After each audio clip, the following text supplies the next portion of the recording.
할렐루야. 오늘은 전도서 3장 11절의 말씀으로 참 좋은 때다 라는 제목으로 말씀을 증거하겠습니다. 구독과 좋아요, 핸드폰 갈아보기 추천합니다. 감사합니다. 전도서 3장 11절 말씀에 하나님께서는 모든 것을 지으시되 때를 따라서 아름답게 하셨다라고 하였습니다.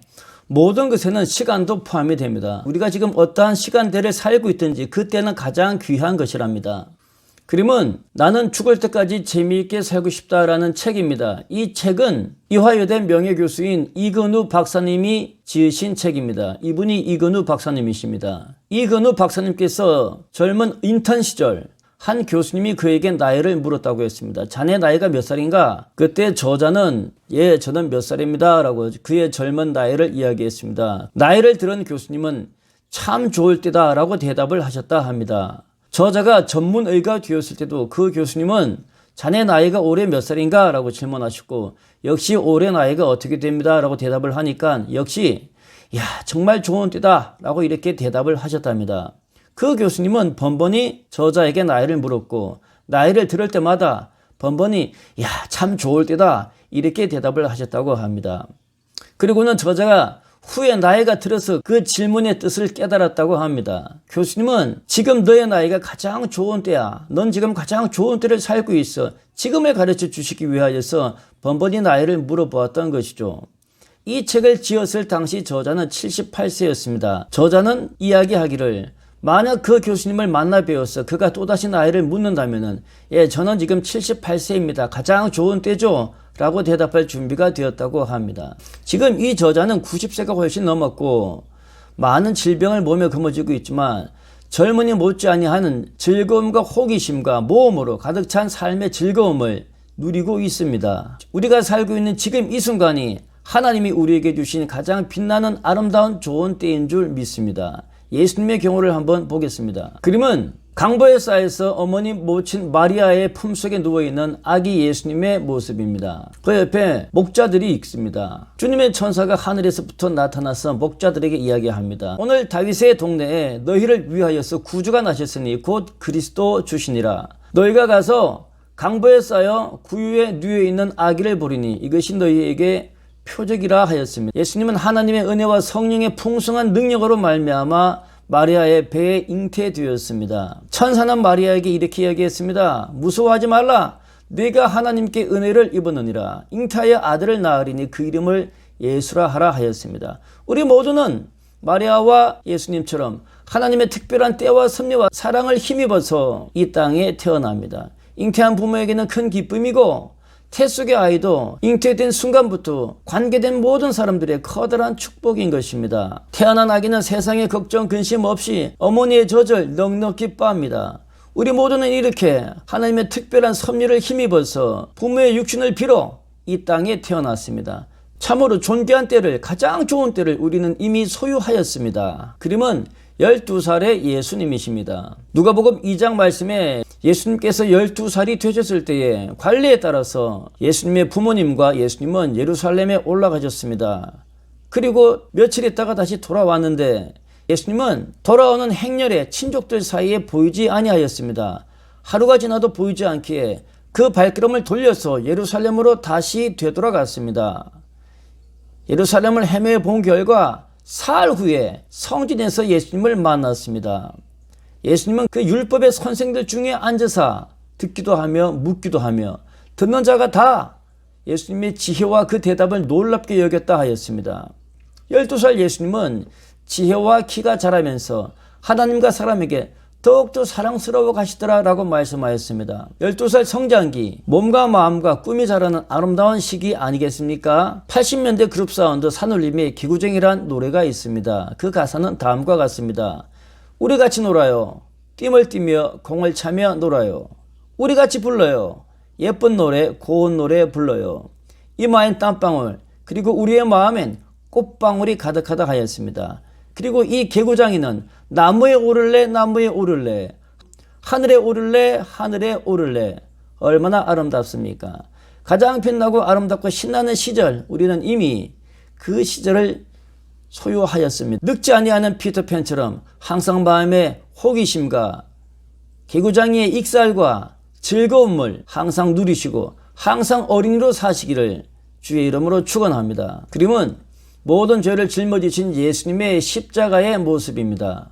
이 세상의 모든 죄를 짊어지시는 예수님의 십자가의 모습이죠. 그리고 그 십자가를 가장 빛나게 비추는 하늘로부터의 영광의 태양빛이 가득 찬 모습으로 대비되고 있습니다. 예수님께서는 요한복음에 말씀하시기를 한 알의 밀이 땅에 떨어져 썩지 아니하면 한 알 그대로 있고 죽으면 많은 열매를 맺는다 하였습니다. 어떤 열매를 맺을까요? 많은 사람의 죄를 대신 사하여 주고 그들을 영생으로 살려주는 구원의 열매를 얻는 것입니다. 이사야는 53장 말씀에 다음처럼 고백합니다. 그가 찔림은 우리의 허물 때문이요 그의 상함은 우리의 죄악 때문이라 하였습니다. 그가 맞음으로 우리가 나음을 입은 것입니다. 그가 죽음으로 우리는 생명을 얻은 것입니다.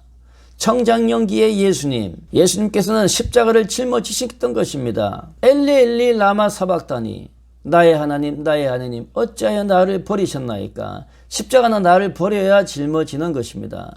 예수님께서는 자기를 버리지 아니하고 십자가를 짊어지지 아니하는 자는 나를 따라올 수 없다라고 하였던 것입니다. 청장년기를 살아가는 우리는 스스로를 버림으로 말미암아 하나님께서 저마다 각자에게 주신 삶의 사명을 감당할 수 있는 것입니다. 하나님이 저마다 각자에게 주신 삶의 짐을, 십자가의 짐을 묵묵히 짊어지는 나이, 가장 빛나고 아름다운 순간 아니겠습니까? 우리는 그 짐을 집으로 말미암아 가장 큰 힘을 발휘하고 우리는 그 짐이 무거울수록 가장 아름다운 존귀한 때를, 보람의 때를, 삶의 가치의 때를 구현할 수 있는 것입니다. 무겁습니까? 하나님께 기도하십시오. 하나님 이 짐이 무겁습니다. 하나님은 감당하기 힘든 감당치 못할 무거운 짐을 주시지 아니하고 또한 그 짐을 질 때쯤에는 질 수 있는 능력의 길을 우리에게 허락하신다라고 하였습니다. 저마다 삶의 십자가의 짐에서 저마다 삶의 사명의 짐에서 가장 빛나는 때를 소유하시기를 주의 이름으로 축원합니다. 그림은 승천하시는 예수님의 모습입니다. 베다니 앞까지 예수님께서는 제자들을 데리고 가서 제자들에게 축복하시고 하늘로 올리워지는 장면입니다. 성경 말씀은 예수님께서 하늘로 올리워지셨다라고 했습니다. 어떻게 해요? 하나님이 그를 부르신 것입니다. 그리고 승천으로 말미암아 예수님을 또다시 잃어버린 제자들에게 천사가 나타나서 하나님께서 부르신 그 부르심을 섭리의 말씀으로 풀어주고 있는 것입니다. 성령이 너희에게 임하시면 너희가 권능을 받고 예루살렘과 온 유대와 사마리아와 땅끝까지 이르러 나의 증인이 되리라 하였습니다. 예수님의 삶을 따라 산 사도 바울은 디모데후서 4장에서 다음처럼 고백합니다. 나는 선한 싸움을 싸우고 나의 달려갈 길을 마치고 믿음을 지켰습니다.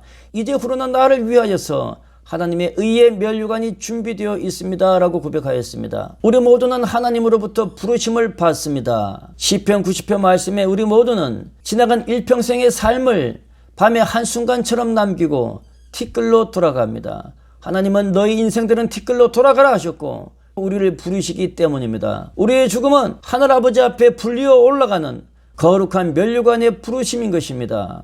하나님이 부르시는 부르심을, 하나님이 부르시는 그 거룩함을, 하나님이 부르시는 그 죽음의 순간을 두려워하지 마시기를 축원합니다. 우리 속에 품어져 있는 천국의 믿음은 죽음의 순간 가장 빛나고 아름답게 드러나는 것입니다. 천국을 소망하시고 항상 천국을 지금 이 순간 이 땅의 삶에서 누리고 사시기를 축원합니다. 벚꽃이 가득 피어있는 이 길은 용인 에버랜드에 있는 가실 벚꽃길이라고 합니다. 전도서 3장 1절 말씀에 범사의 기한이 있고 천하만사에 다 때가 있다라고 했는데 지금 이 길은 벚꽃이 아름답게 필 때인 것입니다. 벚꽃 얼마나 아름답습니까? 긴 겨울 지나고 마른 나무 가지에서 생명의 신비가 아름다운 벚꽃으로 움트는 거 귀하지 않습니까? 지금 봄과 같은 유년기와 청년기의 삶을 살고 있다고 하면 지금이 가장 아름다운 때인 것입니다. 그 아름다운 때를 하나님께 감사하십시오. 그림의 단풍은 아름답지 않습니까? 이 단풍의 길은 아까와 똑같은 용인 가실 벚꽃길입니다. 단풍이 물드는 길이죠. 벚꽃이 필 때와는 전혀 다른 풍광을 펼치고 있습니다. 가을은 모든 초록의 이파리들이 꽃으로 변하는 마법의 계절입니다. 그러나 우리가 살펴보면 벚꽃만 예쁘고 단풍만 예쁜 것은 아닙니다. 벚꽃이 떨어진 다음 아름다운 새싹의 실록과 무성한 초록으로 뒤덮이는 마무리 생장하는 여름도 아름답고 가을의 단풍이 떨어져서 흙으로 변하여서 그 뿌리를 덮어주는 흰눈 내리는 긴 겨울의 동면도 존귀하고 아름다운 것입니다. 하나님께서 만드신 범사는 날 때가 있고 죽을 때가 있고 심을 때가 있고 심은 것을 뽑고 혹은 거두어서 저장할 때가 있습니다. 예수님께서는 우리를 알곡 천국에 거두어 들이신다고 하였습니다. 우리는 어떤 기한과 어떤 때를 살고 있습니까? 벚꽃이 피어나는 봄도 가장 귀하고 아름다운 좋은 때이고 온 세상이 황금빛으로 물드는 단풍의 시기도 가장 좋고 아름다운 때인 것입니다. 가을이나 겨울 같은 인생의 중후반기나 노년기를 산다고 하더라도 역시 가장 아름답고 존귀한 때를 우리는 지금 살고 있는 것입니다. 지금 살아있는 이 순간이 가장 아름다운 때인 것입니다. 코로나로 말미암아 쉽지 않은 때를 살고 있다고 하더라도 지금이 가장 좋은 때가 되시기를 주의 이름으로 축원합니다. 감사합니다.